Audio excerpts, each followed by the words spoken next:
من سيئات أعمالنا من يهده الله فلا مضل له ومن يضلل فلا هادي له ونشهد أن محمدا عبده ورسوله الذي بالحق بشيرا ونذيرا وداعيا إلى الله بإذنه وسراجا منيرا فقد قال الله تعالى في كلامه المجيد وفرقانه الحميد أعوذ بالله من الشيطان الرجيم بسم الله الرحمن الرحيم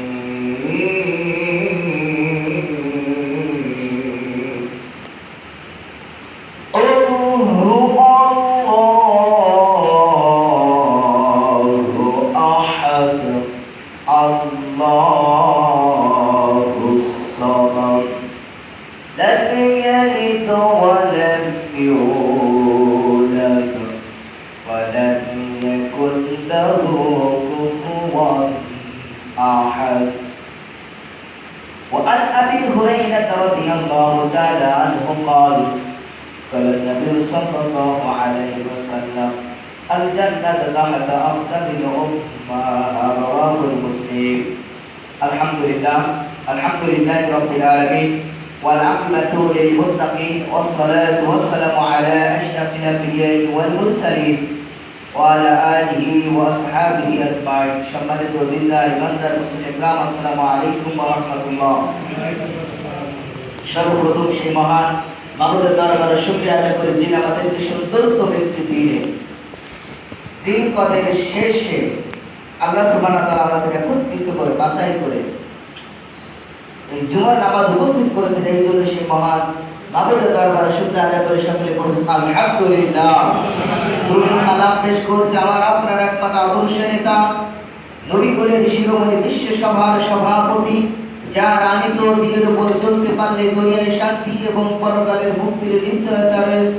তিনি হচ্ছেন আমার আপনার একমাত্র আদর্শ নেতা জনাব রাসূলুল্লাহ সকলে পড়ছি সাল্লাল্লাহু আলাইহি ওয়াসাল্লাম।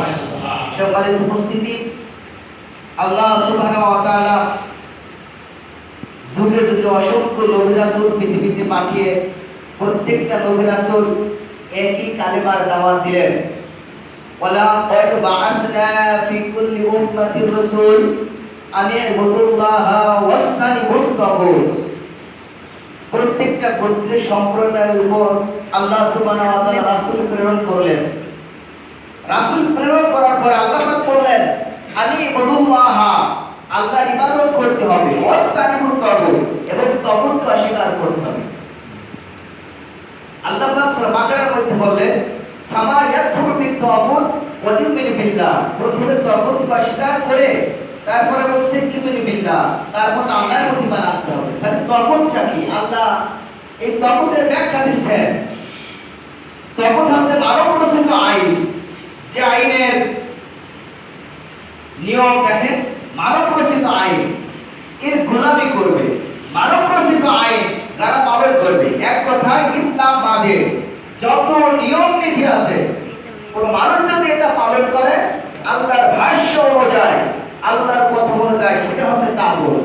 এই কারণে আল্লাহ পাক বলেছেন বান্দা আমার প্রতি ঈমান আনতে হলে আগে তাগুতকে অস্বীকার করতে হবে। এই কারণে আল্লাহ পাক বলেছেন ফামা ইয়াকফুর বিত-তাগুত ওয়া ইউমিনু বিল্লাহ, তাগুতকে অস্বীকার করে আমার প্রতি ঈমান আনতে হবে। প্রিয় হাজিরিন, এই কারণে মানব রচিত কোন আইনের গোলামি করে আল্লাহর ইবাদত করা যাবে না। সেই কথা আল্লাহ তাআলা বলেছেন আমার ইবাদত করতে হবে। আর ইবাদত করার একটা আল্লাহ রেড সিগন্যাল, পরিষ্কার পরিচ্ছন্ন হওয়ার সংখ্যা জানাচ্ছেন। সেক্ষেত্রে আমি বুদুল্লাহ ওয়াসতানিবুত তাগুত, আল্লাহর ইবাদত করো আর তাগুতকে অস্বীকার করো। আজকে যদি আমরা একবার চিন্তা করে দেখি তাহলে কিন্তু আমরা সব তাগুতের মধ্যে। এই নামাজ পড়ে গেলাম, নামাজ পড়ে যাওয়ার সাথে সাথে আবার তাগুতের সাথে এখানে বলে গেলাম আল্লাহ আমার সোজা একটি পথ দান করো। সেই পথ দান করো না যেই পথ বাঁকা, যেই পথ আবু জেহেল, আবু লাহাব, উতবা, সাইবা